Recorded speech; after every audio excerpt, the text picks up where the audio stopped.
Given the fact, Professor Ganguly, that America is giving as much military aid as it is to Pakistan, and given the sort of weapon systems that are being given, whether it's the Harpoon missiles, whether it is the radars that are being given, a lot of people saying that these are of no use in a counter-insurgency scenario. They are far more use in a conventional military confrontation, most likely with India. And in that sense, because he's constantly helping out Pakistan, it sours the pitch and queers the pitch for this visit, according to you?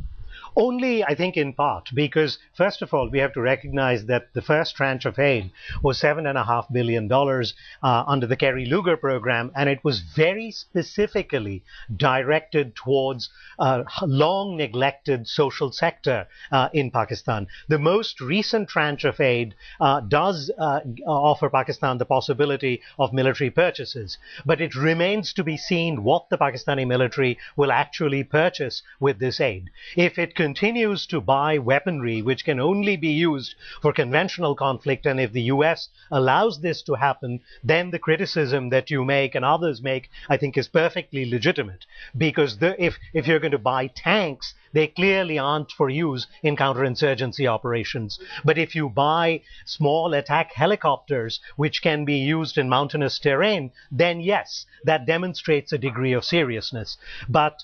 So the jury is still out, frankly. Okay. Everyone's saying that the key focus of this visit will be business. Rahul Bajaj, one of the leading businessmen, is with us on this show. What are the primary takeaways? There's a very strong business delegation that will be accompanying President Obama when he steps down in Mumbai. What are the key takeaways from an industrial perspective, Mr. Bajaj? Well, first of all, Rahul, I've heard the other speakers, each of whom knows much more about the Indo-US relationship than I do. But I don't understand what this broader strategic relationship is. Politically, if I'm going to get nothing, I don't expect a nuclear deal signed on every visit, as someone said, fine. But my terrorism concerns, if they are not going to be addressed in some way, at least in some clear statement, if my territorial integrity interests vis-a-vis China and, say, Arunachal are not going to be addressed at all, I do not want the US, as my friend Frank Weisner has said, to go against Pakistan or China. Not at all. That's not the point. But if you are not my friend, what are you coming here for? You're not going to talk about my permanent with veto position in the Security Council of permanent seat in the Security Council. So what are we going to talk about? Okay, economically what? Business-wise what? I'm going to buy things from you. That's what you want me to do. That's a favor to you. I can buy them elsewhere. So is it a one-way traffic? You want still access of your agricultural products, I believe, to my markets. As I said before, my farmers, however inefficient they are, can compete with your farmers.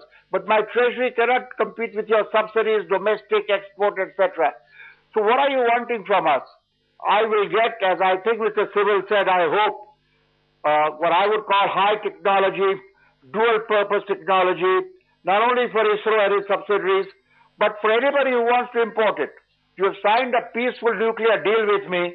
Now, don't tell me about, that's a political thing, I'm not getting into it, CTBT or NPT. I want all technology that I would like. I means anybody in India would like, any responsible company in the private or public sector.